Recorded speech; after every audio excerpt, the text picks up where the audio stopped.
Good afternoon, everyone. Welcome to the Agoura Hills City Council closed session. Please silence all cell phones and other electronic devices. If you wish to speak or submit a written comment related to the closed session item on this agenda, please complete and submit a comment card to the City Clerk prior to the public comment portion of the meeting. I will now call this meeting to order. I'll defer to the City Clerk for the roll call. Thank you. Good evening. Councilmember Anderson. Here. Councilmember Anstead. Here. Councilmember Klein-Lopez. Here. Mayor Pro Tem Wolf. Present. Mayor Sylvester. Here. Mayor Sylvester, you have a quorum. Thank you. This section is reserved for persons wishing to speak on items listed on the agenda. If you wish to distribute something to the City Council, please do not approach the Council dais. Hand your item to our City Clerk and she will distribute to us on your behalf. Public testimony is limited to 3 minutes per speaker, and a speaker's time may not be transferred to another speaker. Persons addressing the City Council shall not engage in disorderly conduct that disrupts or otherwise impedes the orderly conduct of the meeting. I will now defer to the City Clerk. Thank you. No written public comments have been received and no speaker cards have been submitted. Thank you so much. We'll now recess into closed session.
Turn the mic. Welcome to the Agoura Hills City Council, not the closed session, this one, meeting. Please silence all cell phones and other electronic devices. If you wish to speak or submit a written comment, please complete a comment card for each item and submit to our city clerk prior to the public comment portion of the item. I'm now calling this meeting to order. I would now read our land acknowledgement. The City of Agoura Hills acknowledges that we occupy land originally and still inhabited and cared for by the Chumash Nation. Descendants of Chumash still remain, and we honor and pay our respects to their elders and various groups that make up the past, present, and emerging as they continue their stewardship of our lands and waters. We have a responsibility and commitment to elevate the stories, culture, and community of the original inhabitants of the city of Agoura Hills, and we are grateful to have the opportunity to live and work on these ancestral lands. I will now defer to Cub Scout Pack 227 for the Pledge of Allegiance. Attention! Will the audience please rise? Color Guard, advance. Hand salute. Those who are not in uniform, please put your right hand over your heart. Please join me in the Pledge of Allegiance.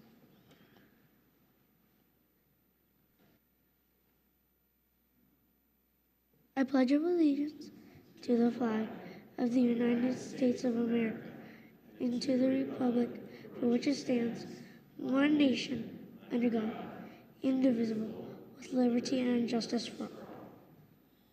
Color Guard, post the colors.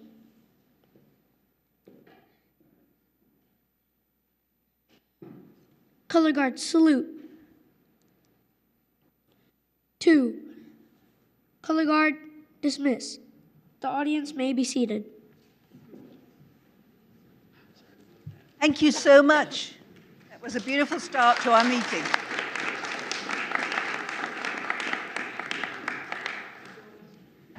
I will now defer to the city clerk for our roll call. Thank you. Good evening. Councilmember Anderson? Here. Councilmember Anstead? Here. Councilmember Klein-Lopez? Here. Mayor Pro Tem Wolf? Here. Mayor Sylvester? Here. Mayor Sylvester, you have a quorum. Thank you. I will now defer to City Attorney Lee for the report of our closed session. Yes, thank you, Mayor.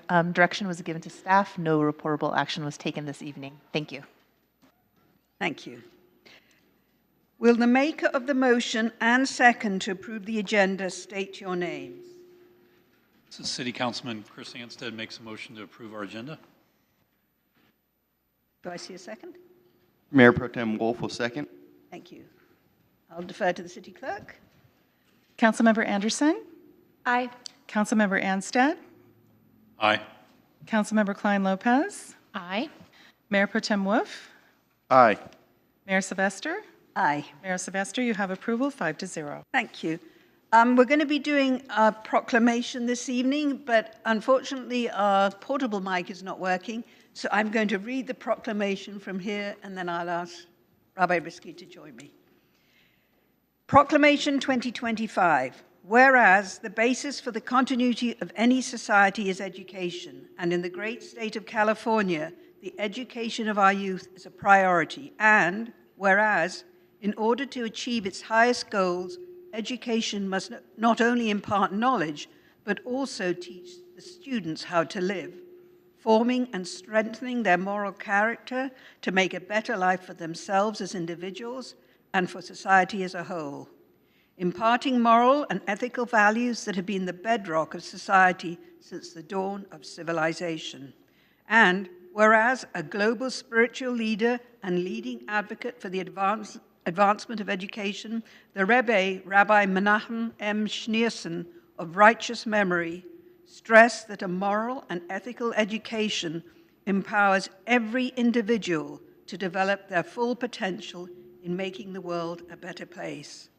And whereas such an education can nurture the unity of diverse peoples through encouraging increased acts of goodness and kindness, imbued with the awareness that even a single positive act of an individual can change the world and usher in an era of global peace. And whereas April 9th, 2025 will mark 123 years since the Rebbe's birth, and this year marks the 75th anniversary of his leadership of the Chabad Lubavitch movement.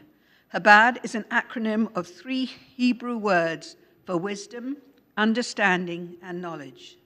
The name Lubavitch comes from the city which served as the movement's headquarters for over a century and means city of love. And I've lost my place. Where did I get to? Sorry, yes. Of all the ethical values which inform our civilization, none is more important than love. Love of wisdom, love of our fellow man, and love of our Creator.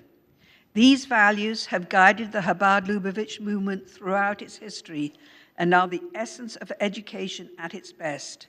And we should be certain to pass on this precious heritage to all young Americans.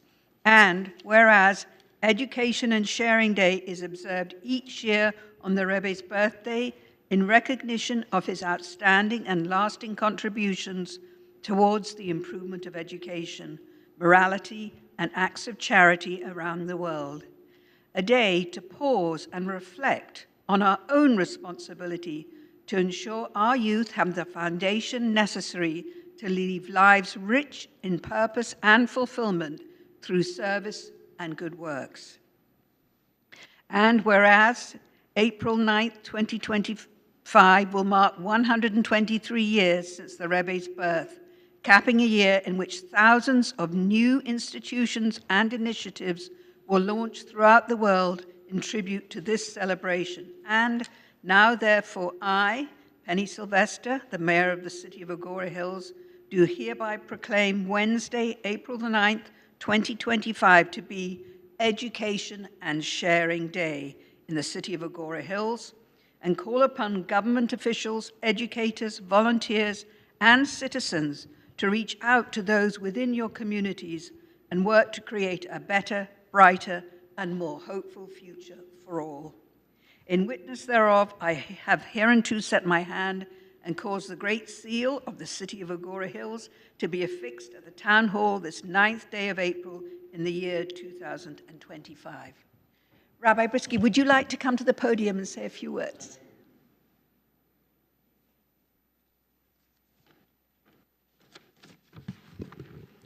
Thank you, Honorable Mayor, Mayor Pro Tem, council members, city manager, city staff, and fellow residents. Thank you for the opportunity to speak today about a man whose influence continues to inspire people of all backgrounds, the Lubavitcher Rebbe, Rabbi Menachem Mendel Schneerson. The Rebbe was not just a leader of the Chabad Lubavitch movement. He was a leader for all humanity. He believed in the infinite potential of every individual, regardless of faith, background, and nationality. His message was one of education with moral responsibility and the power of good deeds to transform the world. It is for this reason that since 1978, under the leadership of then President Jimmy Carter, that the President declared the Rebbe's birthday to be Education and Sharing Day. And ever since President Carter took that action in 1978, every president since then, and it's rare to have every president from both parties agree on anything, have declared the Rebbe's birthday, the Hebrew date of the 11th of Nisan, which corresponds this year to April 9th, to be Education and Sharing Day. This was done in every year of the Carter administration, the Reagan administration, Bush Senior administration, the Clintons, Bush Jr., Obama, Trump, Biden, and now Trump again.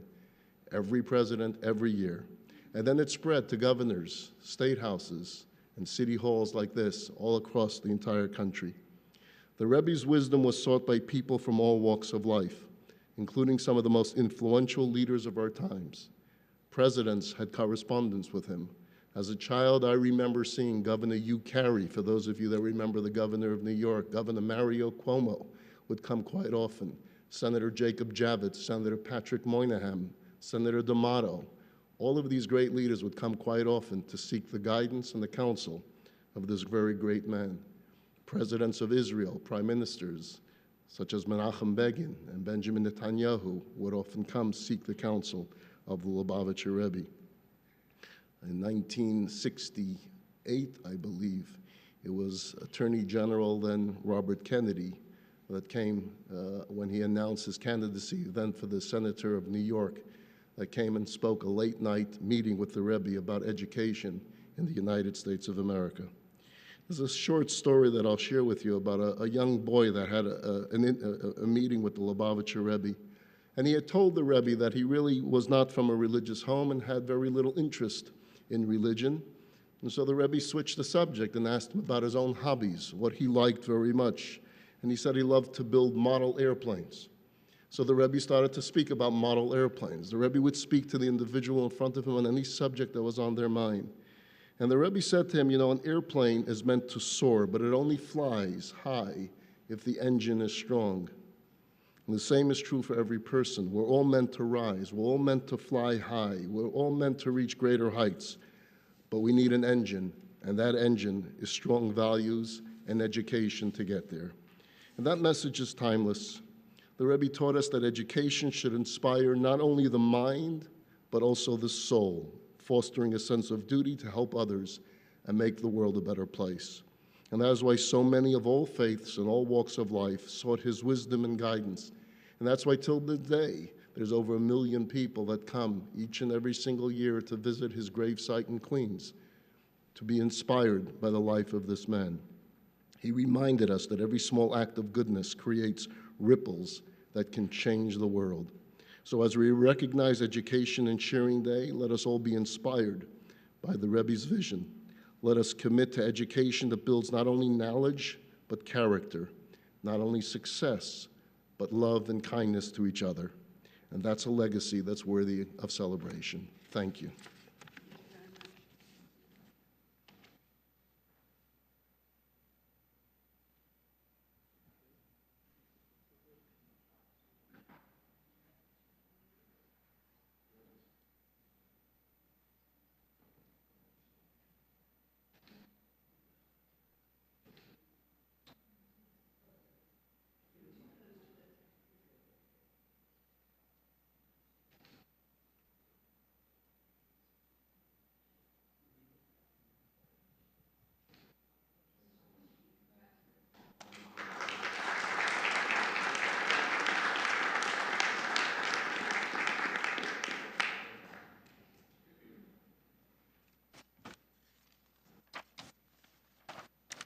We are now moving on to intergovernmental special purpose committee and departmental reports.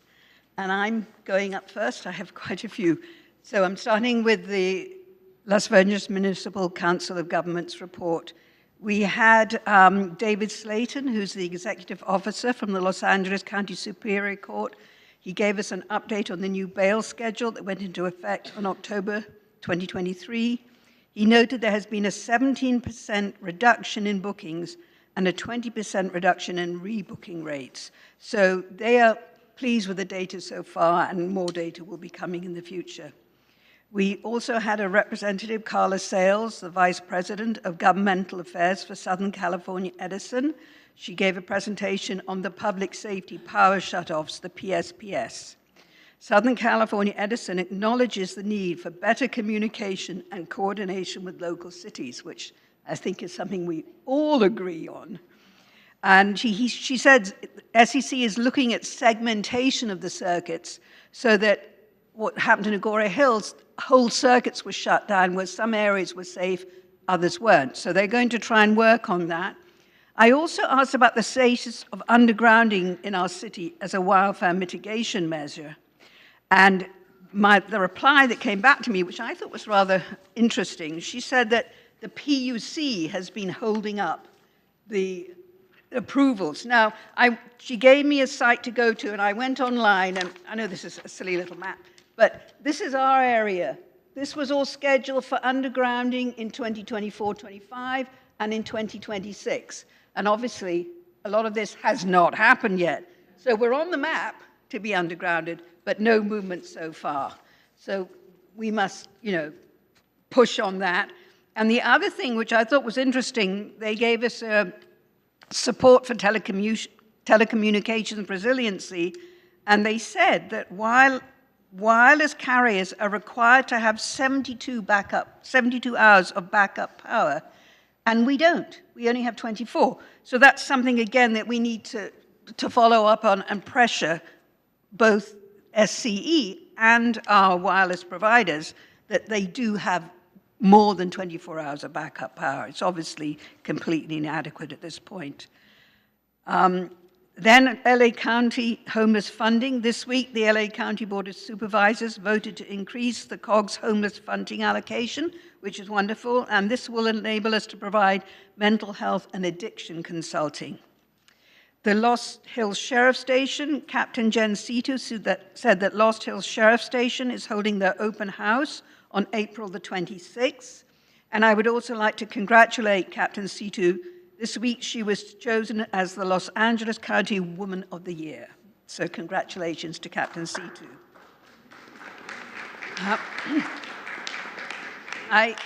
Now we're moving on. I have made a request that at the next COG meeting we vote to submit a letter to Supervisor Horvath regarding sheriff's deputy staffing issues. This came as a result of a request from Rudy Bermudez, who is from the Association of Los Angeles Deputy Sheriffs. On February the 21st, the Sheriff Luna testified before the Board of Supervisors asking for more support. There are currently 1,400 deputy sheriff vacancies. They only have 76% of the deputies required to meet the workload. And as a result, everybody's working overtime, and this is not tenable going forward. He's asking for more training academies to get more recruits. Captain Situ also spoke of the strain on her staff, who are putting in a lot of overtime. Our City Council will be discussing this issue at our next meeting on April the 9th, and we will take a vote on that to send the letter. AQMD, Air Quality Management District, I'm going to be on a Zoom tomorrow with other members of the COG, with Brenda Olmos, who is our new representative, and we will be discussing monitoring issues at the Calabasas landfill. And then FEMA, I just got this came in at the last minute, an email from our FEMA representative, Mark McCalman, because when I spoke to him yesterday, I told him that there had been was given information by one of our residents that they were concerned about the trucks coming out of the burn fire areas, that they would be tracking substances that maybe they shouldn't be, and other issues. So this is his response. For the constituent inquiry about USACE, United States Army Corps of Engineers, dump trucks, and minimizing vehicle and community exposure to fire ash and debris on dump trucks, this is the response. USACE contractors are using dust reduction measures that have been derived from lessons learned from multiple successfully executed debris removal events from the past few years. USACE dump trucks do not park directly on the affected parcel. A plastic layer is laid down before the dump truck backs into the parcel. Using this method eliminates the truck from being exposed to the fire and ash debris.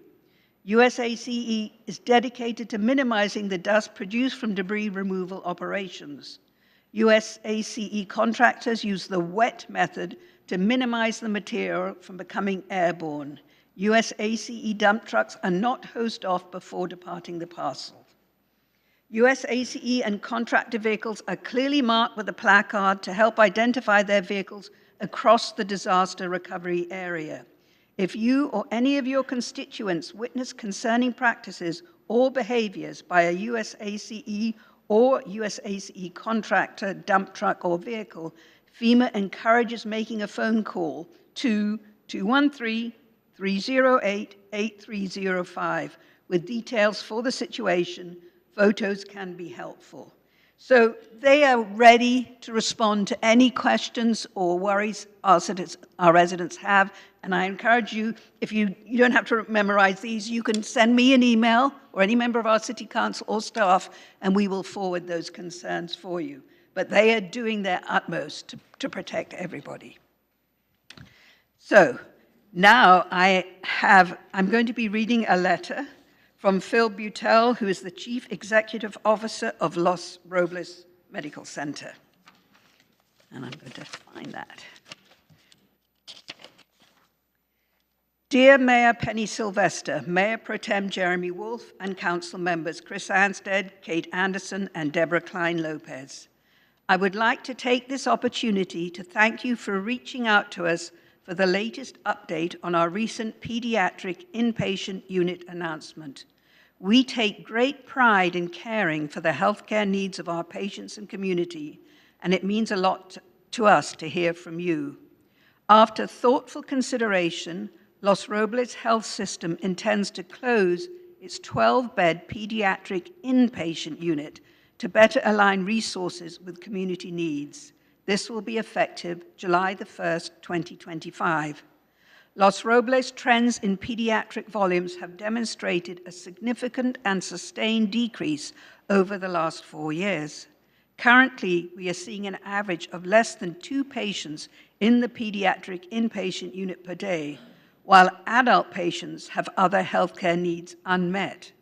As a Level 2 trauma center and an emergency department approved for pediatrics, Los Robles will continue providing high-quality emergency care for children and facilitating seamless transfers to specialized hospitals. Our labor and delivery unit and neonatal intensive care unit, NICU, remains open to support newborns and families. Rest assured, Los Robles has been in contact with local pediatric inpatient units to plan for a seamless transition. The closest pediatric inpatient units to Los Robles include Ventura County Medical Center, Cedars-Sinai-Tarzana Medical Center, Northridge Hospital Medical Center, and Children's Hospital Los Angeles. While we know this is a difficult decision, by permanently closing the pediatric unit, we will be able to put greater focus on the specialties and services our local communities need most. Our inpatient pediatric unit has consistently been underutilized, while adult patients who need to be admitted for inpatient hospital care must wait in the emergency department for an available bed. At this time, Los Robles is working with each impacted colleague to support next steps for their careers based on their skills, training, and experience. I strongly believe this decision reflects our commitment to delivering the best possible care for the community. If you have any additional questions, please reach out to me personally. Thank you for your support as we make the adjustments necessary to care for the healthcare needs of our community. Sincerely, Phil Butel, Chief Executive Officer. So I hope that puts everybody's concerns to rest on that issue. And I think, hopefully, that is the conclusion of my section, and we will now move on to Councilmember Anderson for the Santa Monica Mountains Conservancy Advisory Committee update. Thank you, Mayor Sylvester. So we had a very exciting Santa Monica Mountains Conservancy meeting on Monday. I want to acknowledge and thank my fellow advisory council member who is in the audience with us, Mr. Corridori, former council member and mayor also of Agoura Hills, and would welcome Ed's thoughts as well if you have any. So 4 things that I want to talk to you about. I'll be honest with you, the 4th is really the meatiest one, but the other 3 are really good news things. So we had a report from Jody Lyle, who is our superintendent of the National Park Service here, and she wanted us to know that we have identified the very first Ben den ever in the Santa Monica Mountains. So there is a mama bear who has made a den on the eastern side of the Santa Monica Mountains, and we have 3 little cubs wandering around the Santa Monica Mountains, so that was very exciting.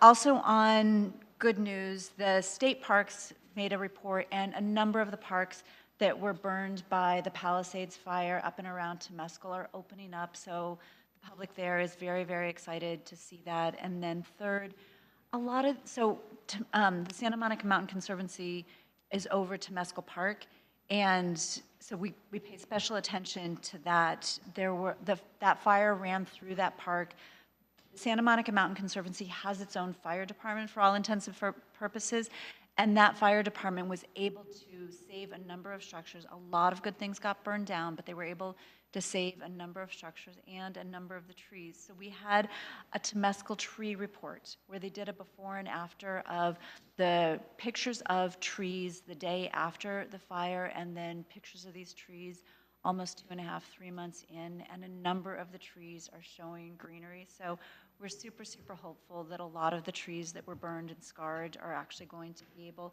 to survive in Temescal. So those were some of the good news things that were coming out of the Santa Monica Mountain Conservancy meeting.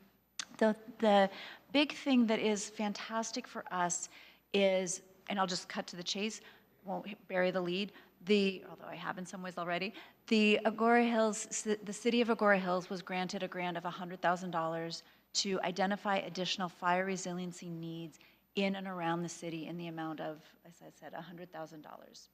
In addition to that grant, our fellow cities were also given grants, and then super importantly, the Los Angeles County Fire Department was given a $350,000 planning grant to work with surrounding cities as well as the surrounding parks to identify our fire resiliency needs, basically an assessment. It'll be a companion to what it is that we are doing here in the city. It may happen a little bit more quickly than what we are doing here in the city because Joe Edmonston, the executive director, and this is a man who knows Sacramento, firmly believes that there will be implementation dollars in Sacramento, given what's recently happened with these wildfires, and he wants to make sure that we here in Southern California, and especially in this region, have a plan to take to the legislature to ensure that we are given our fair share of those implementation dollars. He mentioned, not at this meeting, but at a previous meeting,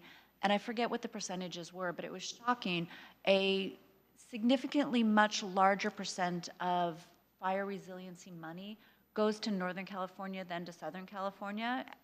Who's to say why that's happened in the past, but we are here to say that we are bound and determined for that not to happen in the future. So these grants will both help us do some fire mitigation and help us to put plans in place so that we can make sure that we get those implementation dollars from the state of California, as well as use our own dollars to build our fire resiliency, which we certainly know, given what's recently happened, we need it here in Agoura Hills, as we do in the entire region.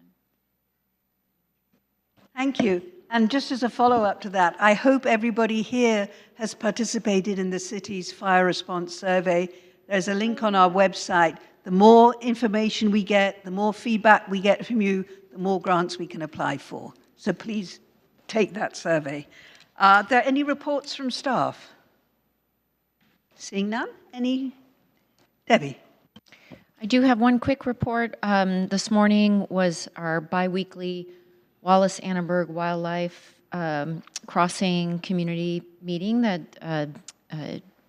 our residents are welcome to come to. They usually don't. It's usually just Lauren Gill and someone from Caltrans, and this morning Charmaine and I were on. But I did want to let you know that they're getting very close to putting the actual soil onto the wildlife crossing. And so if you start seeing drones and heavy equipment, there's already a ramp closed regarding it. They are going to be documenting this, but I wanted to make sure everyone knew that this was happening imminently. We don't have an exact date yet, but it should be fairly soon, that there may be additional media outreach. You may want to be prepared, Madam Mayor, to speak on how excited we are about this. So keep an eye out for that. Thank you. So we are now moving on to public comments.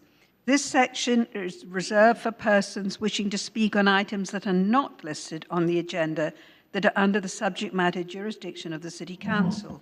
If you have something to distribute to the City Council, please do not approach the dais. Hand your item to the City Clerk, and she will distribute to us on your behalf.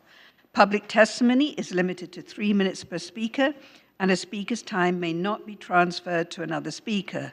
Persons addressing the City Council should not engage in disorderly conduct that disrupts or otherwise impedes the orderly conduct of the meeting.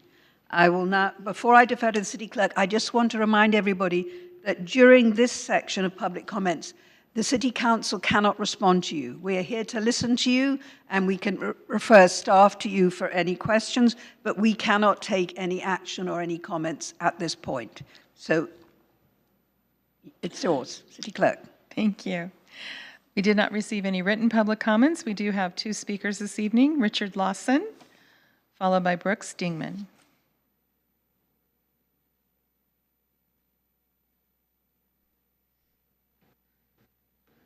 Good evening, Richard Lawson, 3941 Jim Bowie Road, 38-year resident of Agoura Hills. When I was here 2 weeks ago and spoke with you all about the dump trucks going through the Malibu Canyon, which is a California scenic corridor, spewing the amount of diesel exhaust.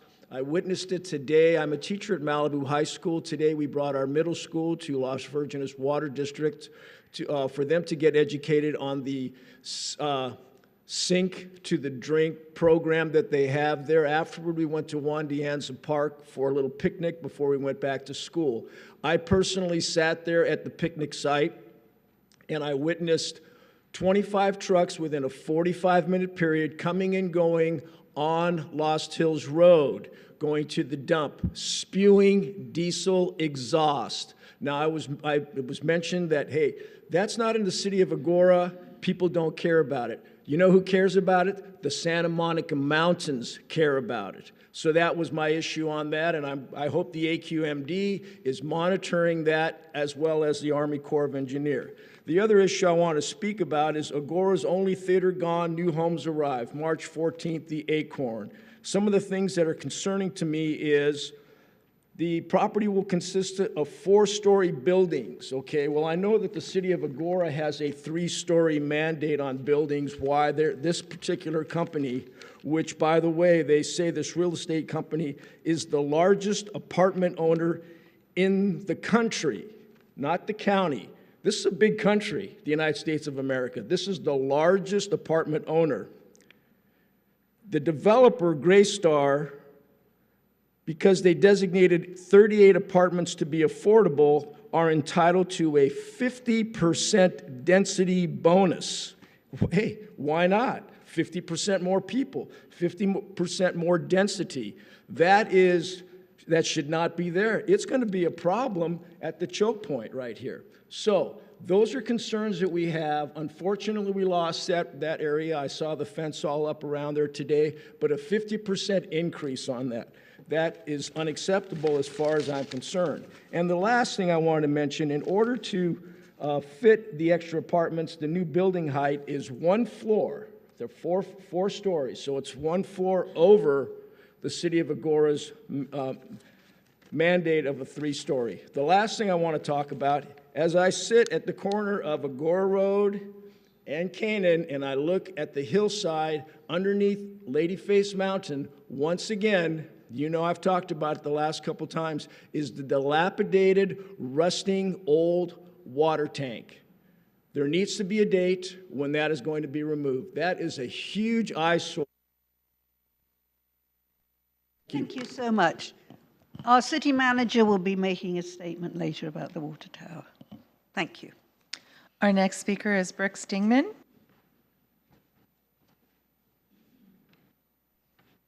Hi, thanks for having me. My name is Brooks Dingman. I'm currently the Vice President of the Morrison Ranch Estates Homeowners Association, so some of you I know as neighbors, others I've met before, because the thing I'm going to talk about today is about flock cameras for Morrison Ranch HOA. So over the past couple of years, there's been a growing number of break-ins in Morrison Ranch. I basically am part of the board now because that's one of the things that the homeowners wanted to address. Met with city planning back in August to talk about flock safety. Obviously, it's something that you guys are familiar with. You have 14 cameras. You've since expanded to 26. So it just was a logical correlation. Basically, it's something that's already in the city. We would look to do that for Morrison Ranch. When we first started, though, we looked at 24 cameras, basically covering every in and out of Morrison Ranch estates. But 4 of those cameras were on public land, so obviously that's problematic with Public Works. The remaining 20, though, would be on HOA land, so not homeowner-specific land, just HOA land. that we're looking at doing. The problem that we've run into, and it's not a problem as much as just something we're trying to resolve, is despite Public Works and having cameras at the city level, there's nothing in the planning book that has a precedent for flock cameras. So it's a relatively new thing. So we're talking 6 to 12 months to get this basically approved and gone through the right steps. And we've met with the folks, so staff, some of you I've met, some I haven't. And going through the process and knowing that we have to go through the Planning Commission, there's still no guarantee that they would be approved. So from the flock camera side, it's like, do they want to invest in what they need to do for the permitting if there's a chance it might not get approved, regardless of the fact that the city has them at their level. So what we basically looked to do was to donate the 20 cameras to Agoura. And all installation, replacement costs, insurance would be borne by the HOA, so there'd be no cost to the city, no cost to taxpayers. The city doesn't own them. The lease term would remain with us at the HOA level, but the footage feed would remain the same. So all the feeds would feed into Lost Hills Sheriff, similar to what they're already doing at the city level now. And again, it would be no cost. We'd be talking then going from 26 cameras for Agoura to 46 now, because now you would have extra data points. So now it's not just someone getting off the 101 at Canaan going north, we lose track of them. Now we'll know that they turned left on Laro, or they turned left on Fountainwood, or they went on TO and then they came up through Grey Rock. Basically any in and out. So really what we're looking to see here is, in exchange for that, again, no cost to the city, is just how can we fast track the, I'm sure you hear at the city council level, we get an earful of people just saying, hey, we're having break-ins, we got to do something about this, we elected you to do this. How, is there a way we can speed this up? I'm going to have to shut you off, sorry. Oh, I'm so sorry. Oh, okay. Thank you very much. You've brought this to our attention, and we will follow up. Thank you. Okay. Are there any other speakers? We have no further speaker cards. All right. We're now moving on to the consent calendar. This section is reserved for persons wishing to speak on items on the consent calendar. I will now defer to the city clerk. Thank you. We did not receive any written correspondence, and there are no speaker cards. All right. Are there any questions from the city council on the consent calendar? Seeing none, I will now call for a motion and a second to adopt the consent calendar. Deborah Klein Lopez, I make a motion to adopt tonight's consent calendar. Mayor Pro Tem Wolf, I'll second. I'll defer to city clerk. Councilmember Anderson? Aye. Councilmember Anstead? Aye. Councilmember Klein Lopez? Aye. Mayor Pro Tem Wolf? Aye. Mayor Sylvester? Aye. Mayor Sylvester, you have approval, 5-0. Thank you. Our next item is to conduct a pre-screen review of a proposed specific plan amendment for a residential development on the Gateway Church parcel AI 9-2061-033-013 at 29646 Agoura Road in the Ladyface Mountain Specific Plan, case number SPA-2024-0005. I will now defer to Community Development Director Denise Thomas for the staff presentation. Good evening, Mayor and council members. My name is Denise Thomas. I'm the Community Development Director here in the city of Agoura Hills. The item that we're going to bring forward to you is a pre-screen. And essentially what a pre-screen is, it's an opportunity for a development proposal to be presented to you and for you to consider it and provide non-binding feedback in advance of a formal submission. Our Associate Planner, Katrina Garcia, will be giving you the presentation this evening, and we're available for any questions you may have. Thank you.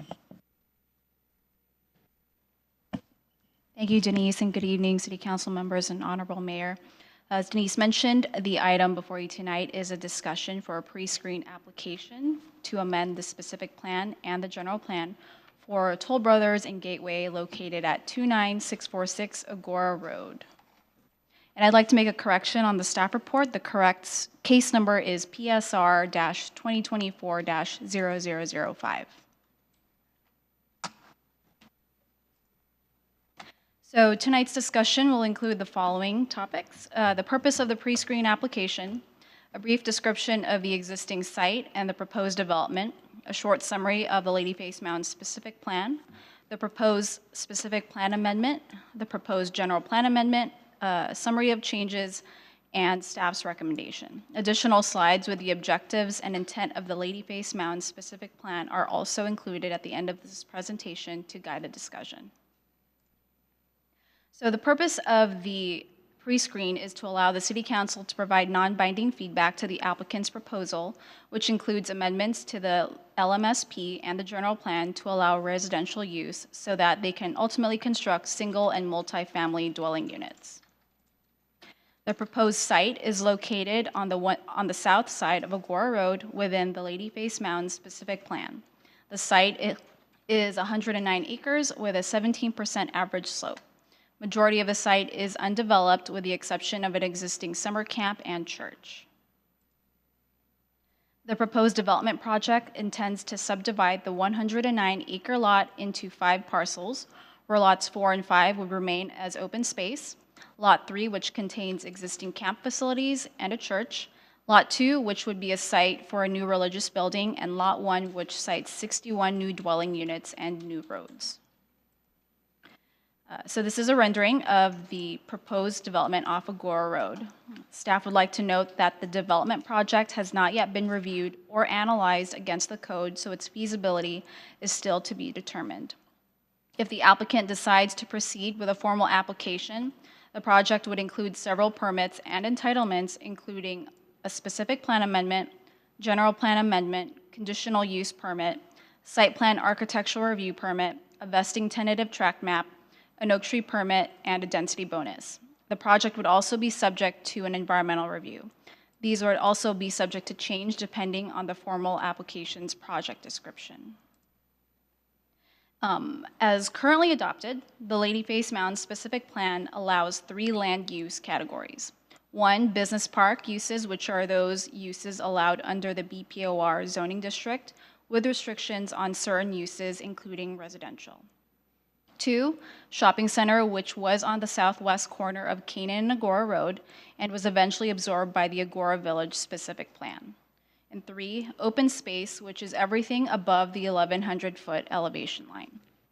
Development in the Ladyface Mound specific plan was analyzed by creating different scenarios based on each parcel size, use, density, and topography. Scenario 1A was ultimately adopted and dictates the development size. The specific plan also creates an allowance to exceed the maximum development potential from Scenario 1A. If certain findings can be made, a development could increase the density and traffic budget to the maximum listed in Scenario 2A.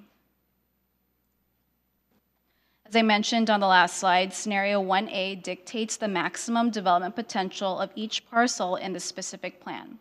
The project site, highlighted in the red box, is currently allowed to have a maximum buildable floor area of 64,000 square feet on the 109-acre lot for business park uses. If certain findings are met, then development on the site can increase from 64,000 square feet to 75,000 square feet under Scenario 2A. In order for the applicant to develop the project they desire with the density that's proposed, they would need to amend the Ladyface Mound specific plan. Since the uses are limited to business park, they would have to amend the use to include residential. As part of the specific plan amendment, the applicant proposes to amend the Scenario 1A table, which dictates the maximum development potential. The existing table in the specific plan only allows 64,000 square feet of building floor area for business parks on the entire 109-acre site. The proposed amendment would increase the maximum to 74,985 square feet.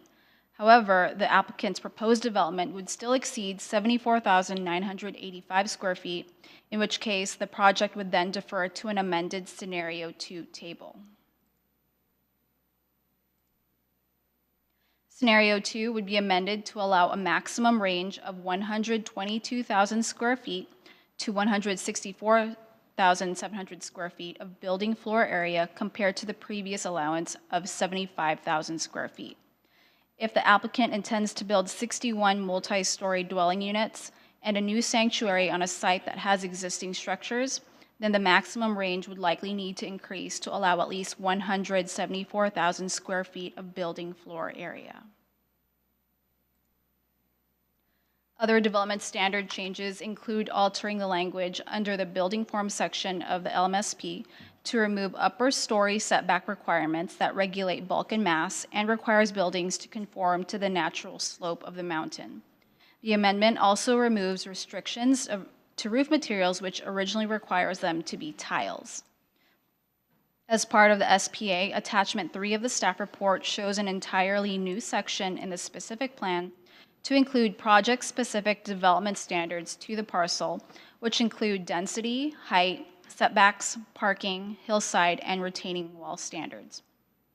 More specifically, the SPA would exempt the site from the hillside ordinance and allow retaining walls up to 20 feet. The proposed general plan amendment would modify the language of Goal 23, policies 23.1 and 23.2, to include single and multifamily residential related goals and remove a policy that regulates building setbacks for hillside projects. In summary, the specific plan amendment would yield significant changes to the site, and just to name a few, we would see an increase in building floor area. The site would be open to multifamily units and residential condos, and if the project met the city's inclusionary housing ordinance, then the project would automatically qualify for density bonus, which allows a certain number of concessions and incentives and unlimited waivers and reductions from the city's development standards.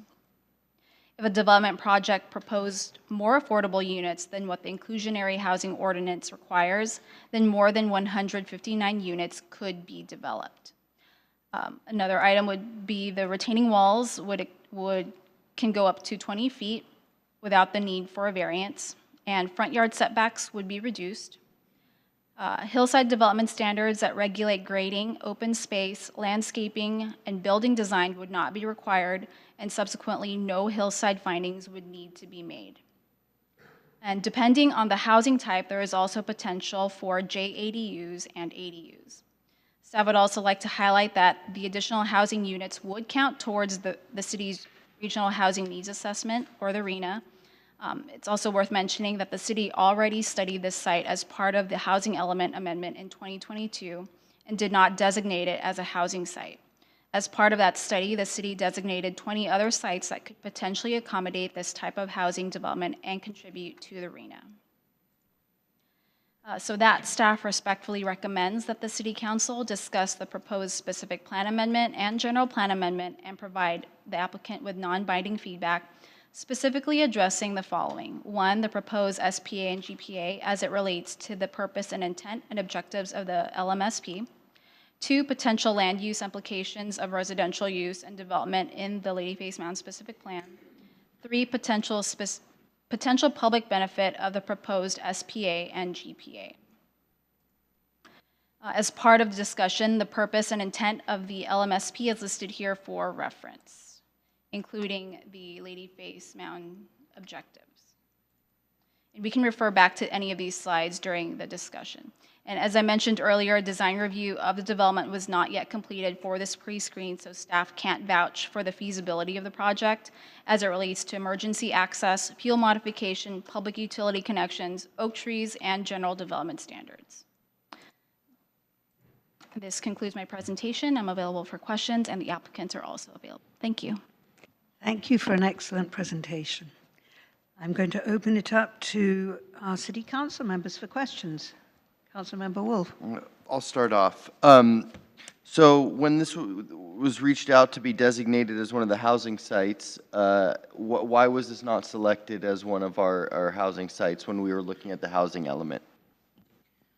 Denise Thomas, Community Development Director. This site was ruled out as an option due to some of the environmental constraints, but more importantly, it didn't meet the criteria for HCD. They have a book. that tells us which sites are acceptable and which sites aren't, and this was not an acceptable site in their eyes. Okay, that feels like a little bit of a teaser. Why was it not an acceptable site in their eyes? They doubted the viability of developing the property at the default density. The default density is 20 to 25 DUs an acre, and with all of the constraints and the size of the property and the amount of the property that is undevelopable because it's supposed to be left in open space, they did not believe that it was an acceptable site, and so we ruled it out based on their feedback, and we offered up other sites. Or can I clarify that too? Because from what I was told, I talked to Robbie before the meeting today, that it was because, the main reason was because the site was too large to be considered by Arena, and that's the reason why we did not review it at that time. That's partially true. We actually took the pre-screen that the city council had considered before this pre-screen, and we offered that to HCD, which showed a smaller site, a smaller portion of the site, and they still said that this is not an acceptable site in their eyes. So I guess the follow-up to that then is, if it was an acceptable site, if we now build on it now, will that count towards our Arena numbers or not? Yes, they would still count, because whatever units you produce, we can report and we can count depending on what their affordability category is. Most of these units will be market rate units, and we've already met our market rate requirement with other sites that we have. So it would be counted, but it's in excess of what would be required. In addition to that, the area that they're looking to develop, we're looking at roughly 4 very low and low income units, which is where the need is. And the city council has identified 20 other sites that can provide those units. Okay, I'm not going to take your time, I'm sorry. Thank you for that follow-up, council members. Can I ask another one? So Planning Commissioner or Planning Director Thomas, you also mentioned environmental concerns. Can you expand on that? When we were taking all of the sites through the process, not just this site, but all of the sites, we looked at the environmental constraints. Were there oak trees? Did it have topography? Is it going to require an excessive amount of grading? And that was part of the decision-making process that the council took. I outlined all of the constraints for every one of the sites that we brought forward, and we outlined all of the benefits to all of the sites that we brought forward. And so if it had a lot of oak trees that had to be removed, if it had a lot of topography and would require a lot of grading, the council ruled most of those sites out, and they tried to limit the sites that they were going to use to be the least impactful to the environment. That's what the council agreed as a body. Councilmember Klein-Lopez, any comment at this time? Since I was on the subcommittee, my questions were answered. I have comments, but not questions at this time. We'll reserve the comments for later. I feel the same way. All right. Any other? Yes. Could you put your microphone? I have further questions. I just wanted to make sure Councilmember Wolf was able to answer all his questions. I didn't know. No, thank you. Him. No, you added on to it, and my questions were answered. I too have comments as opposed to questions, so thank you. You got it. I have a couple other questions that I wanted to ask. So on the hillside ordinance and the retaining wall, one of the questions I had was, have we made exceptions to the I know it's a 6 foot normally is the maximum we allow for the retaining wall. Have we made exceptions in the past for the retaining wall to be higher than that here in the city? Yes, so previously applicants would have had to apply for a variance, and that would go to the Planning Commission to make a decision to either approve or deny the variance. But there have been instances where it has been approved. And up to what height has the approval been? I believe the highest I've seen is probably 8 feet. 8 feet? Yes. Robbie, are you aware of anything higher than that? Because I think we had conversation earlier that it was higher. Oh, I'm sorry. I couldn't find anything definitive in terms of, allowable feet over 8, but, yeah, and retaining walls did exist pre-city too that were much taller than 6 feet also. Okay. All right. Thank you.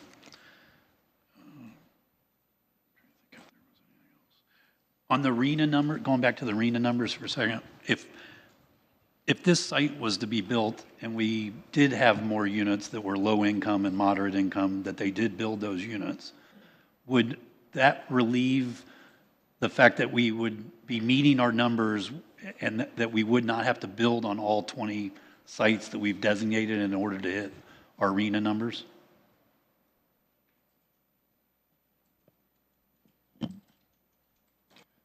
If I understand the question, you're asking whether you would be able to not develop other sites if you develop this site. Is that In order to hit our RENA numbers, in order to be, in other words, would there be, even though we designated 20 of the properties to meet the RENA numbers, if we got a lot of the RENA numbers from this site, would then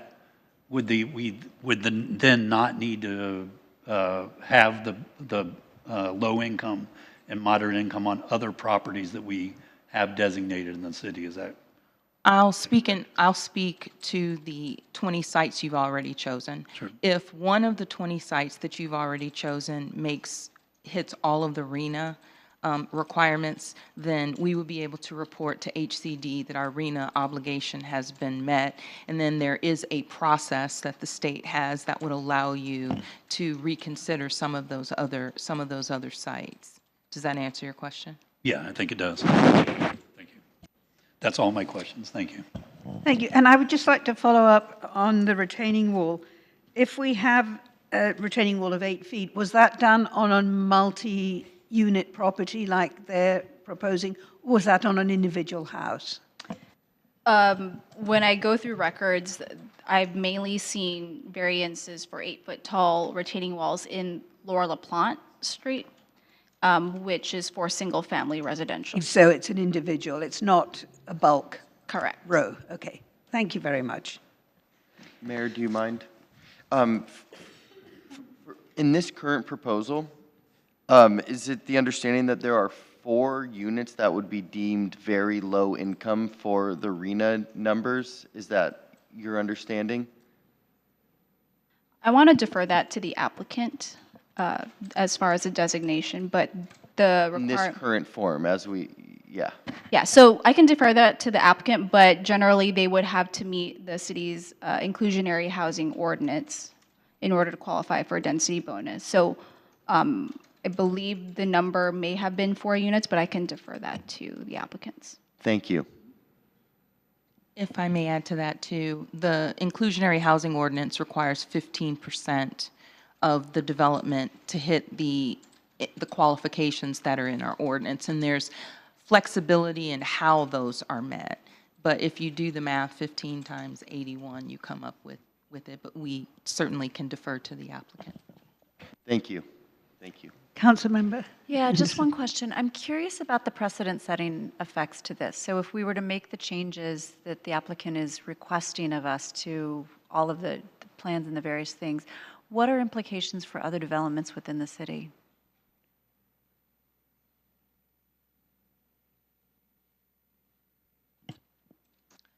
If I may restate the question, just to make sure I understand it correctly, what you're asking me is if we were to allow them to take their project and then change our regulations to comply with their project, could other people do the very same thing? Yes, they could submit that. Councilmember Klein-Lopez.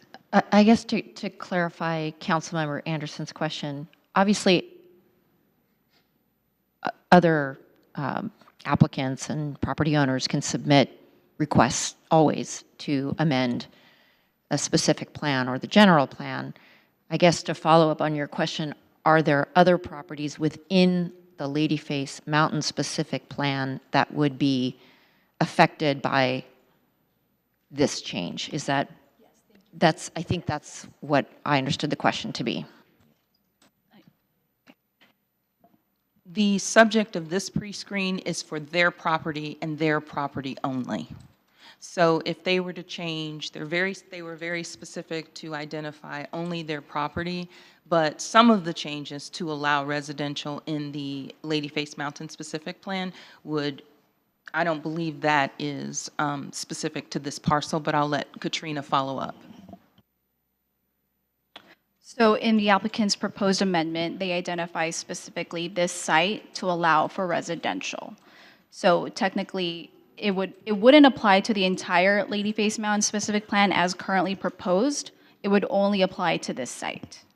Oh, okay. So then I think I was confused, and thank you for asking the clarifying question. And so to reflect back, what I'm hearing you say is they're not asking for a change to the entire Ladyface specific plan. It's just a change specific to their parcel. Correct. Okay. And do you know how many other undeveloped parcels there are in this area of the city? No, the Ladyface, no, I'm talking about, yeah. We don't have an actual number of parcels.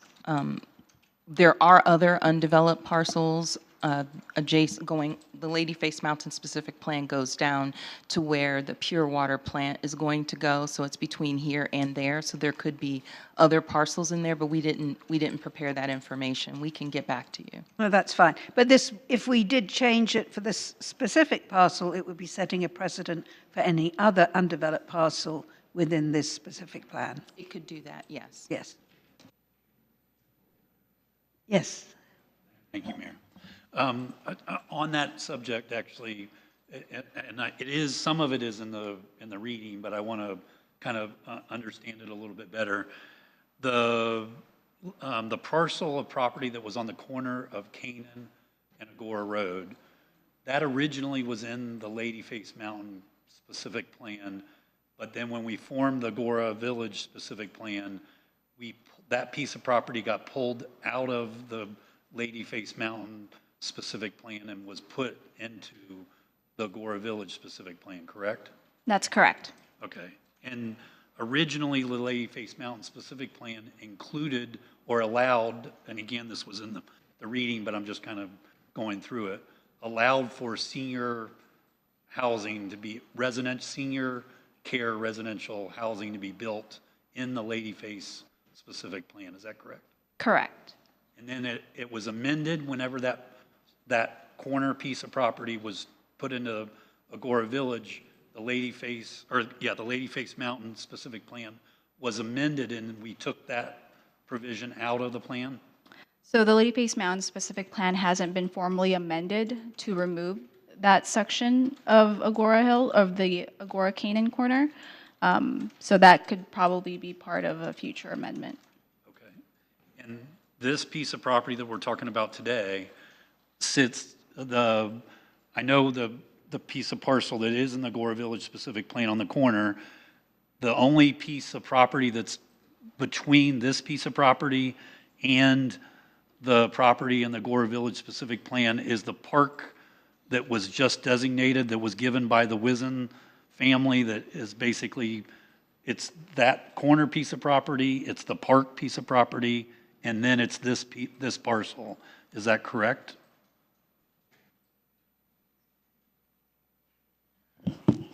We couldn't answer that. We couldn't answer that definitively because we didn't do the research to see how many parcels are between the Bruce Wizen piece and this piece. That appears to be correct, but we would need to verify that to give you a definitive answer. Okay. We don't know how many parcels there are between this site and the park and the southwest corner of Canaan and Agoura. Okay. All right. Thank you. Those are the questions that I had. Any further questions of staff? All right, at this time, I'd like to call up the applicant.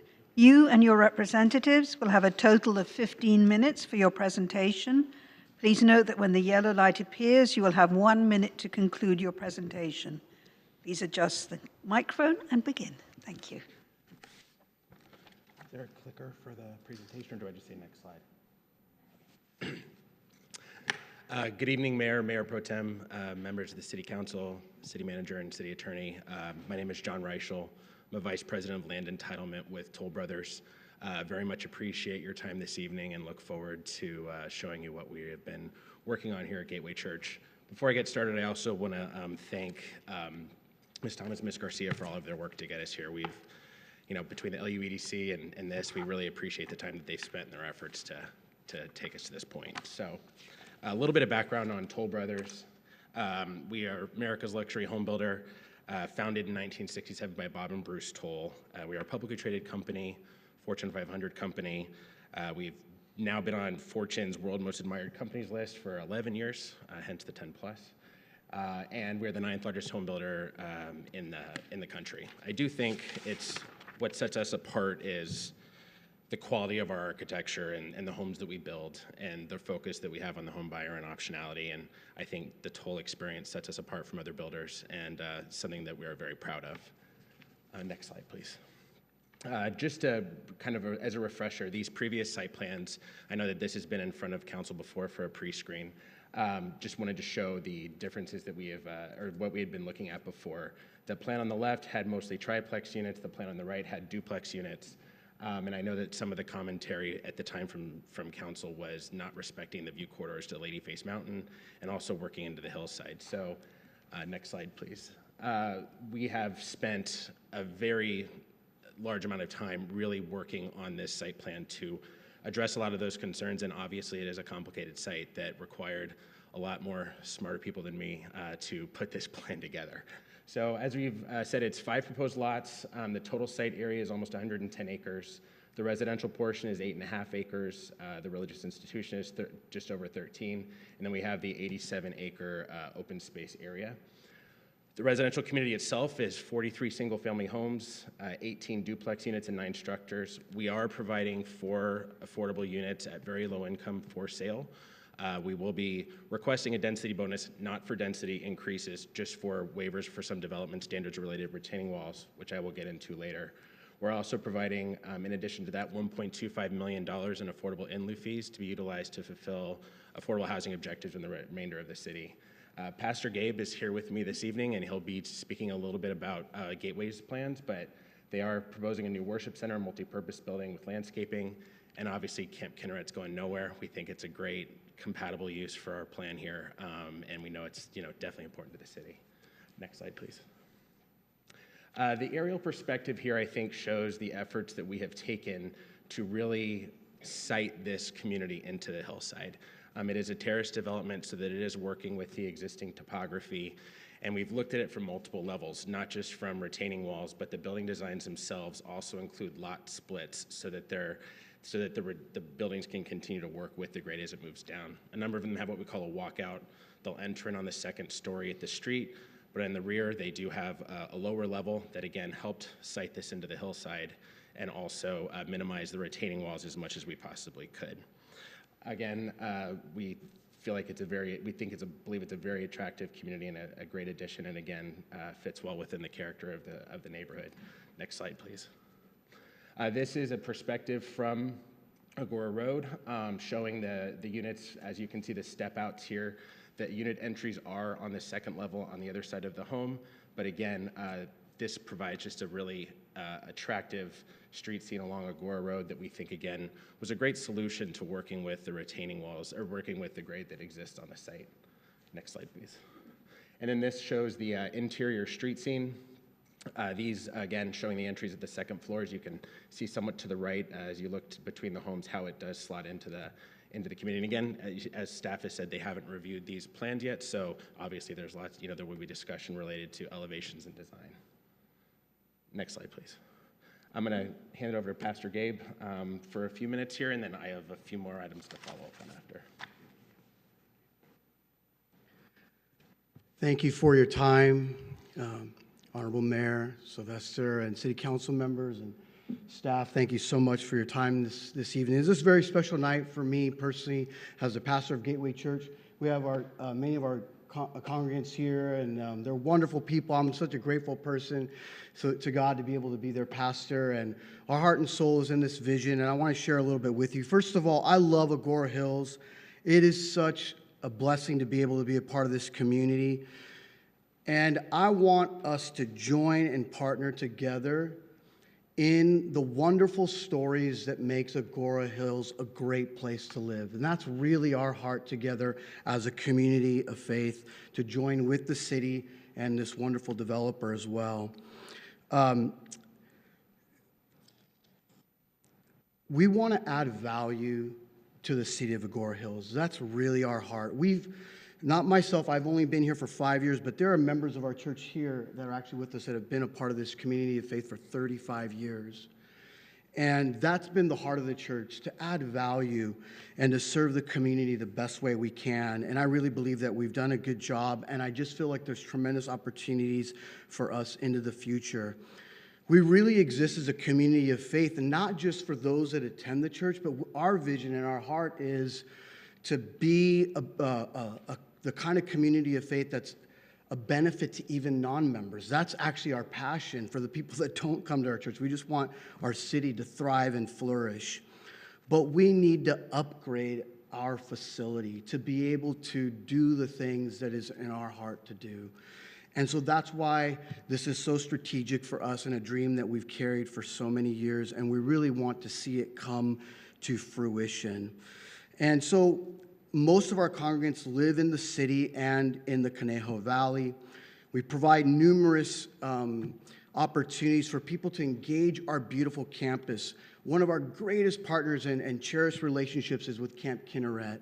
And I've been asked by people many times, what's going to happen to the camp? What's going to happen to the camp?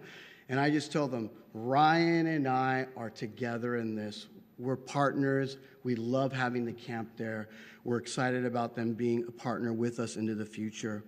I'm excited about our future auditorium being an empowerment center for parents and children with developmental disabilities. This is a new thing for us, and a partnership that we have with a ministry and an outreach to parents and the children's. Every Christmas, these wonderful children put on an amazing Christmas program. They use our equipment, they use our sound, they use our lights, they use everything. But here's the thing. The room is so full, it's so busy. And I love it, but I'm also concerned we need a new auditorium. We want to open it up to civic meetings, youth group events, leadership training. Right now, we have 2 AA meetings that meet on our campus. This is good news and bad news. It's great that they could meet there. The parking lot is full, but we're too full, and we need a new auditorium. And I wish that this wouldn't even be something that we offered, obviously, because it communicates a problem, but it is a resource that we offer the community. We've experimented with local artists and performances on our campus and discovered very quickly that it's a beautiful place, but again, we need more space. We envision marriage and family activities, disaster relief staging. We get calls periodically where someone wants to have a wedding on our campus. Guess what? We don't have enough space. When I tell them what our seating capacity is, that becomes a problem. I had to turn someone down on a funeral, which was horrible because there was going to be too many people there. I really want to thank for the meeting that we had just a few weeks ago with some of our council members. I left that meeting really excited. There was a welcoming and positive vibe about the housing development versus the site being used for commercial use. Now, I have to admit that I don't spend a lot of time reading staff reports. And so I'm just going to say I could have misread and just kind of picked up on the wrong vibe. But when I read it, it just felt prohibitive instead of the vibe I picked up in our initial meeting, which was, let's figure this out and let's get it done together. And that's our heart, is we want to do this with the city, for the city, that we would all mutually benefit from that. I want this to be a great story for Agoura Hills. I want this to be a great story for Toll Brothers. And I want this to be the fulfillment of a dream that we have a community of faith to see this come to pass. On your website, we embody the same values you do as a community of faith: service to the community, integrity and accountability in what we do, positive solutions, working towards that in a cooperative, collaborative effort. And we want to do this with you together. And that's our heart. Thank you so much for your time. Just want to get a time check just to make sure I see how fast I have to talk. 5 minutes? Okay, great. Thank you. You can, Katrina, if you could page the next couple slides. Next slide. This just is a conceptual elevation of what Gateway Church is looking to build. Obviously very attractive, and again, something that we'll be going through the process with the city. Next slide, please. So there was discussion regarding the housing element, and this was discussed in the LUEDC as well. So I just wanted to at least provide some context for our site within the housing element. Most of the opportunity sites are located along Agoura Road, including parcel M, which is immediately adjacent to the Gateway Church parcel. When we discussed the housing element, we may not have been privy to the other discussions with HCD, but in the LUEDC discussed that it was a parcel that's over 100 acres, which was one of the reasons why it wasn't able to be subdivided or able to be added to the housing element. Next slide, please. Would just note that this property is well suited when you look at our property within the context of the housing element. Again, you can see where I've outlined our tiny addition here. And I think it is well suited, again, providing that development along Agoura Road as much of the housing element envisions. Next slide, please. I would note that there was also a discussion related to fire here, and obviously this is a very sensitive, high-mind topic for everybody given the world changed a couple of months ago. I would just note that all of the housing element sites, with the exception of Site D, are in a very high fire hazard zone. A and B, similar sites at Canaan and Agoura, are located at the base of a hillside and also call for the density of 25 units to the acre.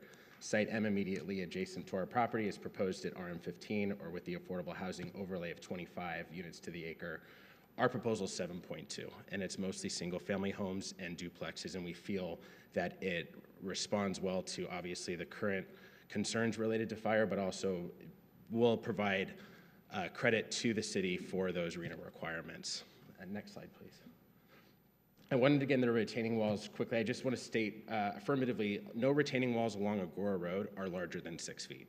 So again, this was a big part of the discussion internally about how we maintain these. In terms of the up to 20-foot height limit, or up to 20 feet that we're requesting, only the orange bar that is to the western edge of the site, planned north of those units, that's the only area where we would be retaining up to 20 feet. I think it's important to note too that so much of this does help us maintain the topography. I kind of look at the city's step back requirements for buildings as kind of achieving that through the entirety of the site as we're stepping them back. Most of the walls on the property will be screened by the homes, and they're all going to be plantable walls, so they will have vegetation, and I think this aerial doesn't show what it would look like in its developed condition. And I think any development here would require hillside waivers, whether it be commercial or retail, which might have larger footprints. Next slide, please. So just getting to the benefits of this development, I think it's, again, important to underscore that, Gateway Church is selling this property to reinvest in the city and improve their church facilities with a community focus. I do want to note that we did note that there was concern of loss of local control. Aside from density bonus waivers, of which we're asking for 3, we are not asking for additional density under that density bonus, and this project's not utilizing any state mandates. So this is still very much a project that is subject to the city's review and approval, and we're not, again, trying to jam anything through the process. We really very much view this as a partnership between Gateway Church and the city, and we want to continue to work closely with the city on this project. We believe that we've substantially improved the site plan with the view corridors from Agoura Road. Again, only single family and duplex units. We've really worked hard to fit this into the hillside so that to make it work with the existing grades. We also, Bon Barbadier, our landscape architect, spent a lot of brain damage in terms of ensuring that we were meeting all of the oak tree requirements so as to not affect more than 10% of the canopies. So a lot of work has gone into trying to design this site in accordance with all these standards. Next slide, please. Again, 61 additional for-sale homes, again, for very low income, $1.25 million in lieu fee payments to the city. I think there's a great work-live aspect to this. It's walking distance to Gateway Church, Camp Kinneret, City Hall, Agoura Hills Recreation and Event Center, LA Fitness, Light Industrial. And we think that this residential use is a very compatible use within the Lady Face Mountain specific plan to all of these various uses. It's very much a place where somebody could, pretty well park their car on a Friday and not have to get back in until Monday. And I think that that's something that's really exciting. Again, we provide a tentative map that will have dedicated open space parcels, and again, the 84 acres that we are looking just under time, I think. I just want to say, thank you so much for your consideration this evening. We look forward to your comments, and we look forward to working with the city. Thank you. Thanks so much. Before we move on to public comment, does any council member have any questions of the applicant? Seeing none, then we will, oh, sorry. Yes, Councilmember Anstead. The question I have for you is why in the proposal, I think it was that you didn't want to do the roofs with tile, and what were you proposing that the roofs be? That's something we can look at. I mean, I think as we're tailoring these elevations, we, in terms of those elevation design, that's a discussion that we could have in order as we're working through that. I think generally we were looking at more contemporary elevations, but we could absolutely have discussions related to that. Okay, thank you. Regarding the retaining wall, did you say there'd only, which section would have the 20-foot retaining wall? The orange section, that's, if you look on the first road in, coming in from Agoura, it's right there. That would be the 20-foot. And what would be the height of the ones directly adjacent to Agoura Road in the blue and the green? All lower than 6 feet. Okay. All right. Thank you. Any other questions from council? No? Thank you. All right, thank We'll you very now much. move on to public comments. I'll defer to the city clerk. Thank you. We did not receive any written comments. However, we do have a speaker card. Ed Corridori.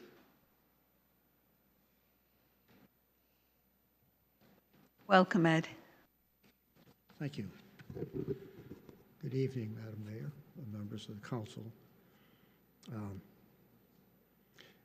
I've come here to urge the council to strongly discourage this development proposal. Our city has already undergone extensive study of its potential for residential development under the RENA process. The study was comprehensive and involved substantial man-hours, including community participation, and it identified the most suitable locations for housing to meet the city's rather demanding standards. This parcel was not among those sites.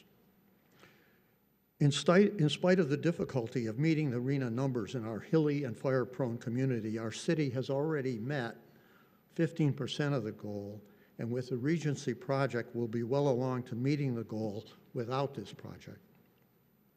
There's no justifiable reason for changing the Ladyface Mountain specific plan, and even less justification for abandoning our hillside ordinances and allowing 20-foot high retention walls and 5-foot setbacks.